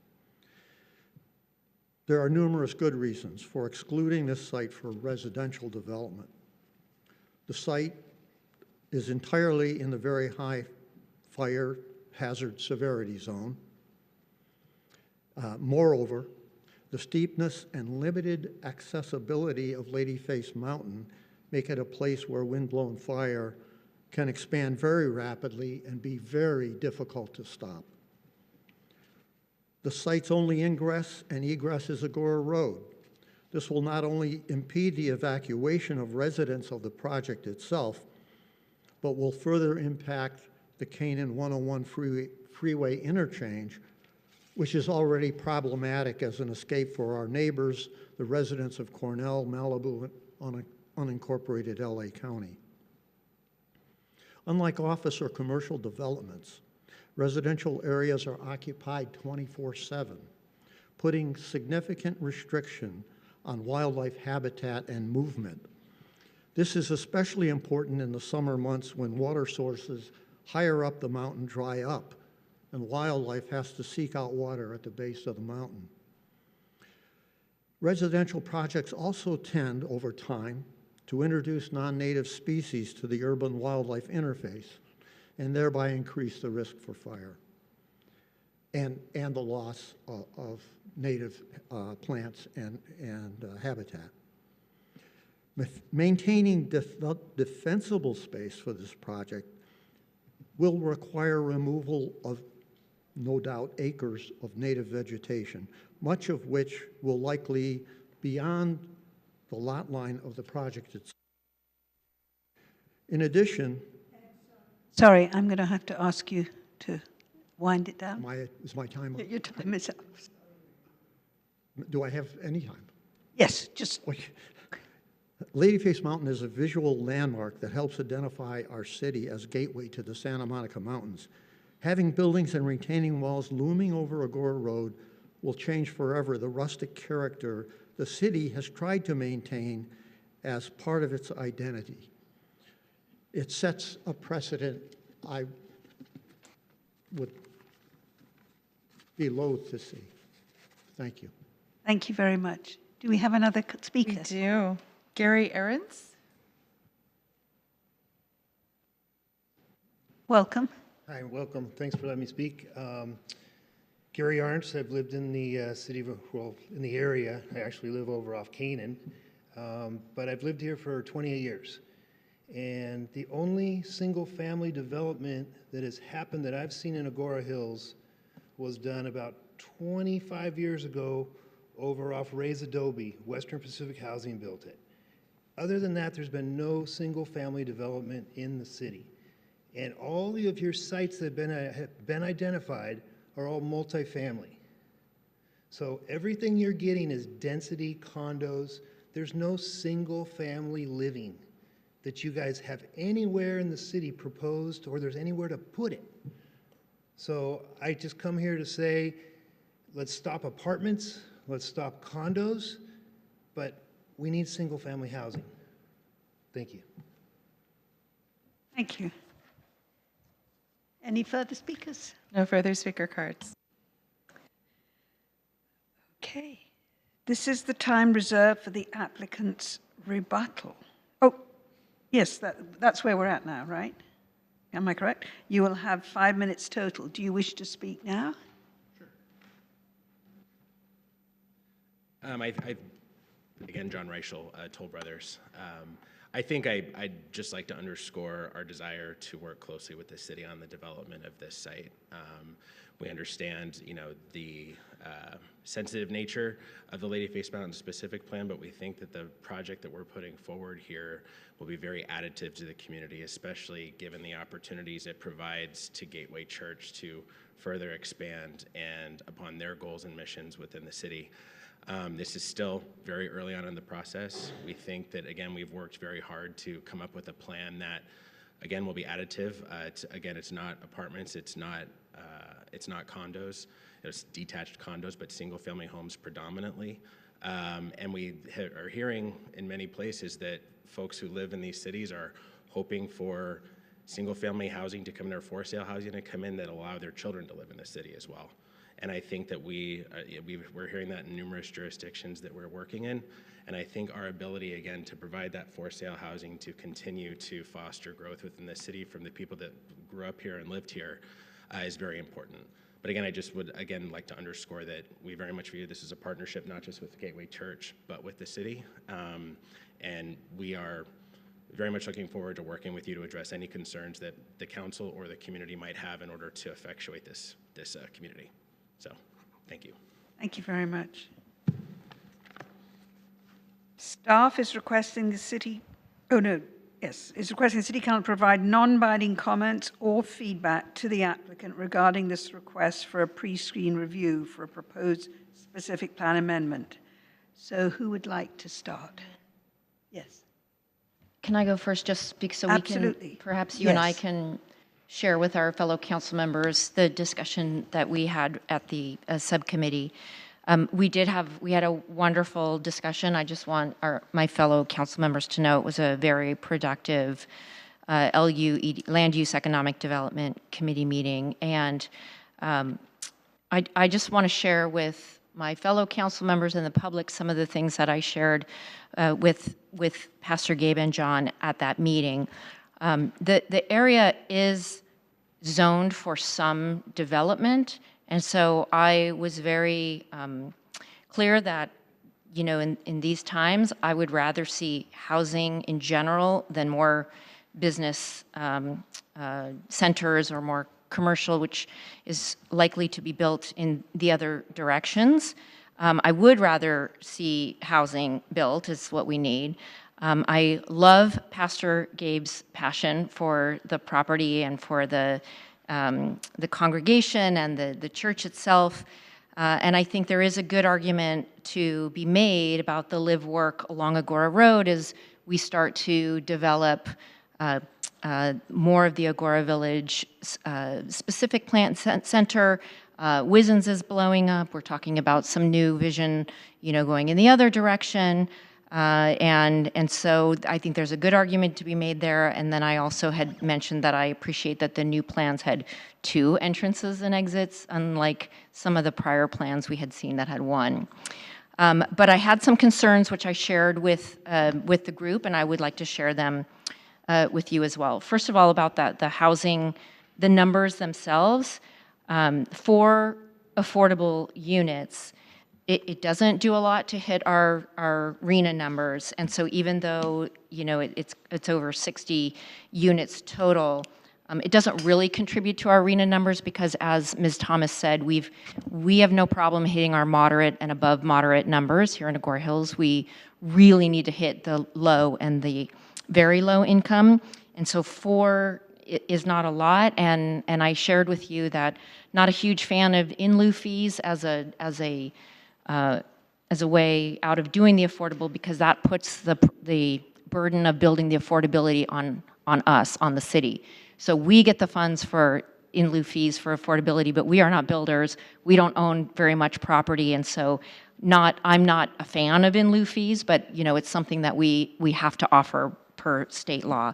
So those were some of my concerns. But my biggest concern, which we brought up, is that if we were to change this property to allow housing, then all of a sudden we are then at we're at the mercy of state housing laws. And so if you were to sell the property, and I know that you are saying you wouldn't, but if you were to sell the property, as happens all the time, and someone else bought the property, they could then build at a density that would take advantage of those state density bonus laws. And that's where Ms. Thomas came up with, was it 159, 160? So even though you're planning to build 60 or so units, if anything happened with the ownership of that property, it would open up the possibility of having up to 159, 160 units on a steep hillside with a lot of oak trees, that's undeveloped or underdeveloped. And the issue is that if the new owner, for example, were to take advantage of those state density laws, then we lose all the control and it becomes ministerial. So some of the things that we worry about is, the setbacks. We lose some control over the setbacks, hillside development, retaining walls, height, and then all of a sudden it is a problem that the height and the massing isn't compatible with Ladyface Mountain. And so it's such an irony that the state has passed all of these laws that are trying to spur development across the state, and yet it's their laws that are giving me pause to be to even consider, which I want to hear what my other council members say, to consider changing this to be a property of residential, because it's basically ceding our local control on a property that's very near and dear to our hearts, Ladyface Mountain. So I did share that with the developers and with the pastor, that these were my concerns. It's not that I love Pastor Gabe's vision. I love it, and I trust you. You are a very well-known and well-respected developer. The issue is that there's risk for us if the development doesn't go as planned and ends up in someone else's hands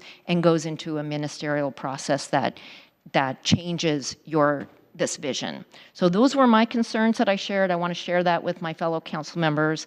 I'm not sure, Mayor, if you have anything to add to that, but I look forward to hearing the thoughts of my colleagues. Thank you. Thank you. Well, I think we both have the same point of view. So I'm going to move on to hear who would like to go first. Anybody like to step forward? Councilmember Anderson.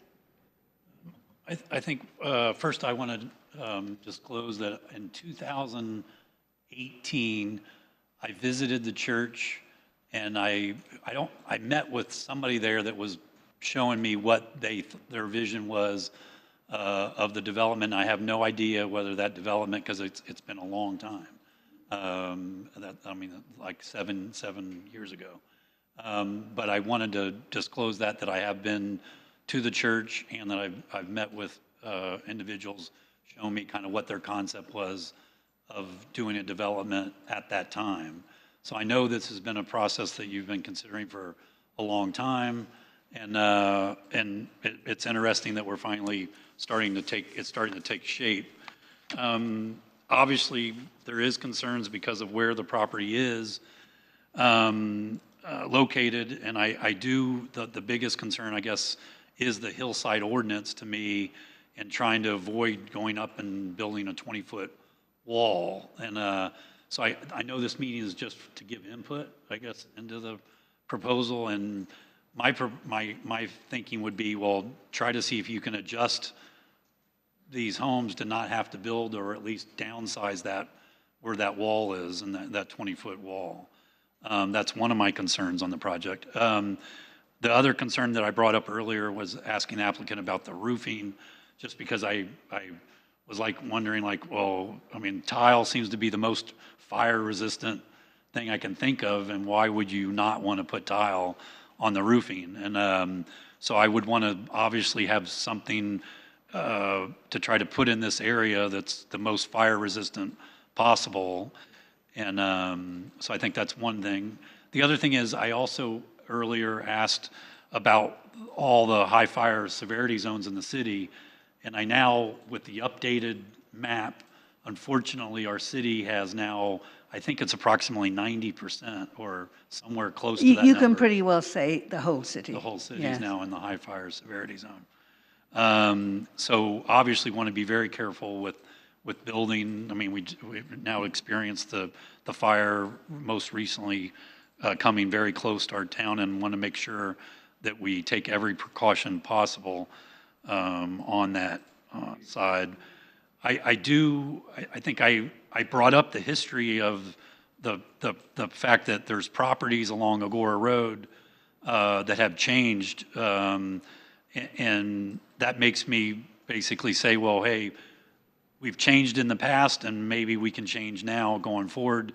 And also, there's been a lot of stuff, as it's been talked earlier, mandated from the state to try to build more housing in our area. And not only from the state, but I actually, from my own perspective, all of us have been going to Chamber of Commerce meetings, and there's been discussions from local economy, and the fact that the reason the local economy has not grown, and the reason is because, I mean, it's been pinpointed that we need more residential housing in the area. And I know one of the things right across the street from this development is A2 Biotherapeutics in our area, and they would like to see more housing in this area for their employees. And so, I mean, there's a lot of reasons why this makes sense. The other thing I did like is that the fact that there is no development above that 1,100 mark. And I think that for sure, I don't want to see any development above that. And so I think that's a good thing as well, that I felt in this plan. So I think there needs to be some changes still in it. But I think overall, I kind of like where you're trying to go with this. You're trying to take the feedback from the city, and you're trying to make adjustments with that to make it work. And I like all that. But I do want to emphasize too, I wasn't exactly pleased to hear that it's only 4 units that are going to meet our arena numbers. And so, I mean, obviously, as somebody that cares about us trying to meet our moderate to income, low income housing, that I would like to see more of that, and not necessarily the money given to us has been stated before. So I think those are my initial thoughts on the project right now. Thank you. Councilmember Wolf? Sure, thank you.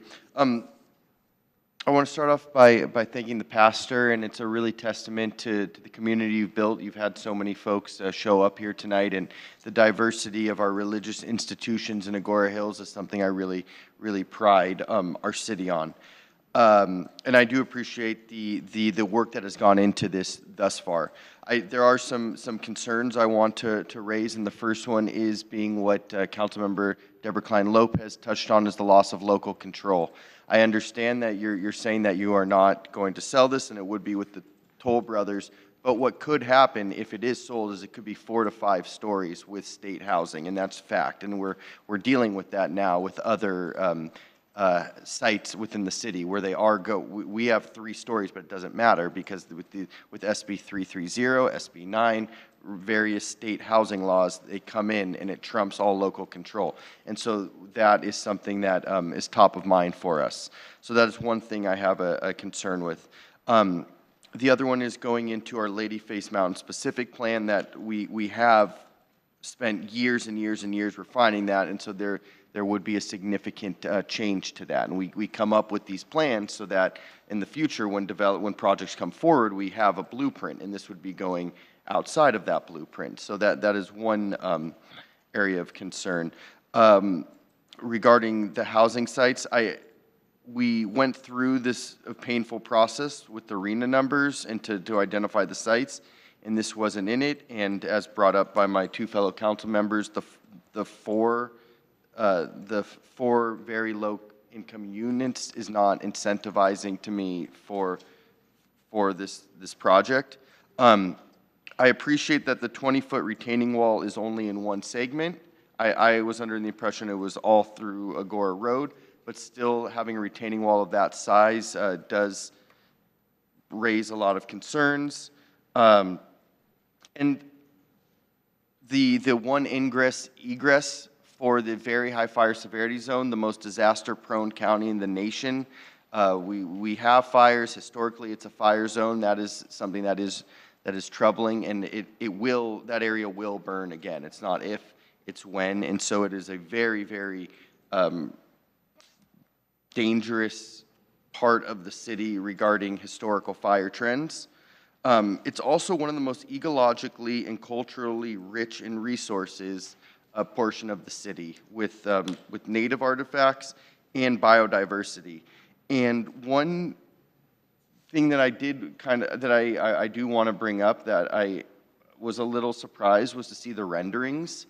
To see the renderings and to not see any native plants in what would be the rendering was kind of shocking, because we are a very unique ecosystem. We are a chaparral ecosystem, and we're learning how important it is to plant native plantings for fire protection. And so to see these renderings with all ornamentals and no native plantings, along with that, with no climate-appropriate landscaping, was a little it was surprising to see of the climate we're in. And our cities, the oak tree is so that would be something that I would like to see if there are future renderings. They absolutely would need to be native planting, because this is one of the most biodiverse regions in the world, and to come in with only ornamentals is a risk to public safety, and it's a risk to our biodiversity, our wildlife connectivity. So that was something that I would absolutely like to see if there's future renderings, but I kind of was shocked to see that that wasn't even considered. And I think it leaves us a little bit vulnerable, as I already pontificate on that, but to have 159 units, I believe, was the number that was given. So that's kind of my feedback for right now. I really appreciate the work that has gone into it, but I do have some serious concerns with the location. But I appreciate the community involvement in bringing this forward, and I understand where it's coming from. But I hope I was able to articulate kind of the issues and concerns. Thank you, Councilmember Wolf. Councilmember Anderson. So I want to echo my fellow council members' gratitude to the pastor and to the congregants that came out. Thank you for being a part of our community. Thank you for the passion. I have nieces and nephews that come down and visit us, and I'm writing down Camp Kinneret. I haven't sent them to Camp Kinneret. I would love to explore that. I appreciate your service to the community, and I very much value and understand that, and that vision of what the church could be is gorgeous. So as a council member, I would love to see you, I would love to help you realize that vision, to be a center for the city of Agoura Hills. Amy, I looked over at you when he was talking about the concerts and the things. That's super neat. I also echo my fellow council members' concerns about this development. I echo the concerns of our former mayor, Ed Corridori, to change that hillside ordinance and have, like, it took my breath away to see 3 levels of houses going up, lady, and I appreciate that you're trying to keep them low, but it still goes up so high, and it is so dense. I, as a city council member, did a site visit of the burn scar in the Palisades, and you know, it's everything you've seen on television, but when you're riding through a car and you're going and you're going and you're going, and it's block after block after block that the houses are burned down, it's really, as you would imagine, devastating. And it's also very bizarre to see the houses that stand. And I happened to be sitting next to a firefighter on the tour, and he pointed out to me that it was the houses at the streets that often were standing because there was the street itself was a break in the fire. And what they say, and you've probably heard this in the news, that when a fire gets that big, the houses themselves become the fuel. And when we've got that much density up on that hillside, you've got no brakes. You've got a whole lot of fuel. So I won't repeat the things that my council members have said. I would so much. One I will repeat just to double click on it, as the kids say these days, is this idea. I would rather see housing than a business there. So I'm hopeful that we can get creative. I hear Councilmember Klein-Lopez and Councilmember Wolf, you know, the change and the precedent that could set if it does get sold. I have no idea if there's some creative way that we could make both work. I'm looking over to Planning Director Denise Thomas. And I'm not going to ask you any questions. I just want you guys to know that we have the best planning director on God's green earth. And so if anybody can figure out something creative for us in this place, she may be able to. So it is hopefully a hopeful message to us, but also we got a lot of obstacles to overcome for this. Thank you. It's down to me now. When you came and presented this, we were so sympathetic because we understand what you want to do with your community and your church. And obviously you have a wonderful vision, but is it at the expense of something else? And that's what concerns me. And I went back and I looked at this specific plan that was first started in 1991. I believe, Ed, you were part of that original group. And they worked so hard and they thought so much about the vision of what we wanted our city to be. And one of the things that they stressed was that all development in this area at the base of Ladyface Mountain should be compatible with the unique nature of this natural asset of our community. And once it's gone forever, and we'll never get that back. So are we, penny wise, pound foolish, as they say, should we really be doing something that for all future residents of this city are going to lose? And that is that natural look as you drive along Agoura Road. Because I'm looking at the vision again of the 3 tiers going up the hill there. That is going to overwhelm. When I drove down Razor Adobe the other day, I was coming to City Hall. When you hit Agoura Road, there is a huge development, commercial development, across the street, but you don't see it at all. All you see is a hillside, because they built down below that on the other side of that hill. So all you see is mountains.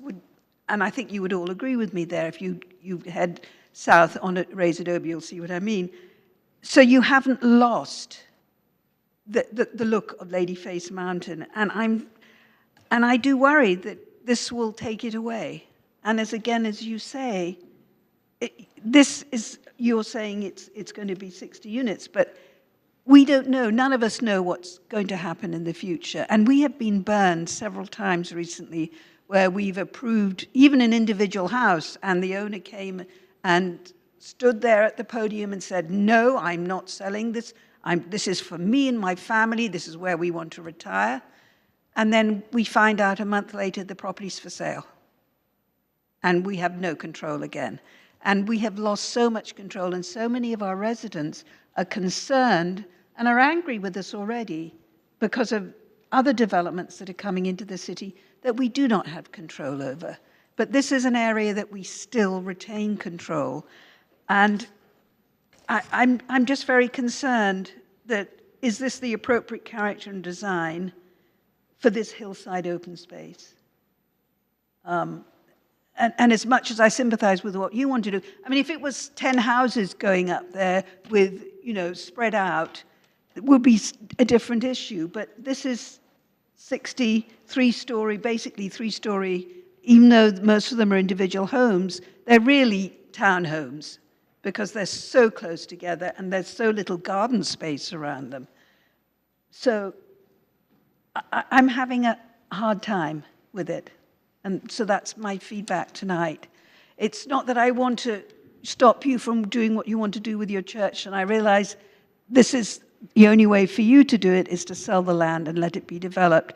But again, we have to think about everybody else in the city and the concerns now with evacuations too, which we're getting inundated with.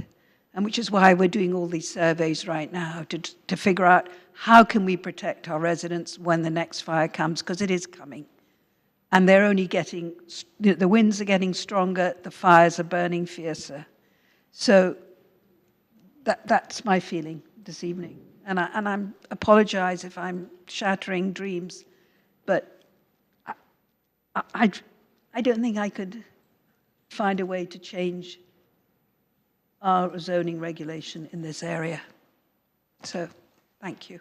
Does anybody else want to say anything more? Okay, so there is no formal action required by City Council on this item, so we'll now move on with the agenda. Sorry? Sorry? Yes. Can we take the question? I think, I think more than anything, what I want to express is we understand the concerns related to opening up the Ladyface Mountain specific plan. I think the topography of this site would certainly prohibit any major density, but we can do that work, I think, to help the city understand what those impacts were. And I think I just want to underscore that this is early on in the process. We're here to get this feedback so that we can go back and determine, the best solutions for the site. We have not made a formal submittal, but we do believe that, my favorite civil engineer used to always say, if it was easy, everybody would do it. So I think that for us, we just want to be able to take in this feedback completely here on the natural vegetation. I think that that's absolutely something that we could address. I think we can look at view corridors. We can look at what those mature oak trees are going to look like to determine what the character is. We can look at the community and the future built condition. I do think that I really appreciate the feedback, and it's very thoughtful feedback. And I feel like we've got some work to do on our side, but I very much hope that we can come back in front of you with a project that the city can be proud of and that Gateway Church can be proud of. So again, we hear you, and we will continue working on this, but I also just want to underscore Toll's commitment to this site. We are very, we've been working on this for a long time. We've got a lot invested in it. It's very important to us, and it's a big part of our, goals to further work in other areas of LA County and Ventura County. So again, we can absolutely work with that, and we just look forward to continuing the discussions on the site. Thank you very much. Thank you. So no formal action is required by the City Council on this item, and we'll move on with the agenda. Are there any comments from staff?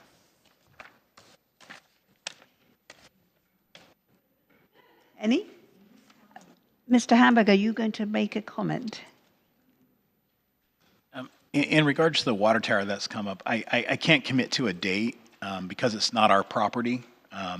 It hasn't necessarily been an easy process to get onto someone else's property, and even though they're a partner of ours, we still have to work through a variety of issues, and it's up on a hillside. But we do have a schedule that we're working on, and I prefer not to commit to it just because I don't want to get held to something that we can't accomplish because of the weather.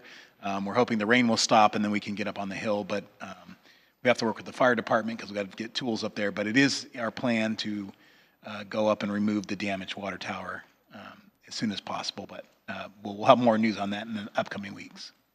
Thank you very much. I know it's going to be gone within 6 months, right? I hope I'm reporting to you much sooner than that. Good, that's what I wanted to hear. Thank you very much. All right, are there any comments from City Council? Any further business? Councilmember. Yeah, I want to thank the public for coming out tonight and listening to the comments. And I want to thank fellow council members for coming to the event at the Water District last Friday. It was a really successful event. What it was for everyone here, we demonstrated at the Las Virgenes Municipal Water District our partnership with a company called Ocean Well that is testing deep water desalinization technology, and they're testing it in the reservoir at Las Virgenes. And it's it has the possibility of being a revolutionary technology because it doesn't use the energy, it doesn't have the environmental impact, and it's not traditional desalinization. And it was really an honor to have 4 members of the Agoura Hills City Council. We had 3 members from Calabasas, 4 members from Westlake Village. We had our state senator, we had our assembly member, we had former state treasurer Kathleen Brown, and Assembly Member Schultz there. And it was a really great day for our region, for the state of California, and really for the world. So thank you all for being there. It was a special day. Anyone else? No? Okay, I have a couple of things. As mayor, I've started visiting all our city school campuses, and I've been joined by Amy Brink and her staff, and our Director of Communications Manager, Mary Haddad, has also come with us. So far, I've visited Willow Elementary, Lindera Canyon Middle School, and this morning I was at Agoura High School. And then in the next couple of weeks, I will do Sumac, Mariposa, and Yerba Buena. And it's great for me to go back to the school sites where I was PFC president. There's still staff that I work with, so it's wonderful for that reunion. And also to hear what concerns parents have, and a lot of that has to do with traffic. And I know our staff is looking into coming up with some ingenious solutions to some of their requests. So that will be coming forward. And then last week, I held my first mayor's table, the Mayor's Emergency Preparedness Day, and we had a good turnout and had very productive discussions regarding past experiences with evacuation and also suggestions and ways to improve. There were representatives from the Fire Department, the California Insurance Commissioner's Office, our CERT team, Peter Feller and the Fire Safe Council, the Sheriff's Department, Assembly Member Jackie Irwin's office, and Supervisor Lindsay Horvath's office, and, of course, our incredible Agoura Hills staff. So thank you, City Manager, for getting everyone together for that. And I look forward to our next meeting, whenever that will be. So unless there is anything else for the good of the order, we are ready to end this meeting. The next regular City Council meeting is scheduled for 6 p.m. on Wednesday, April the 9th, 2025, in the council chambers of the Civic Center, located at 30001 Ladyface Court, Agoura Hills, California. This meeting is now adjourned.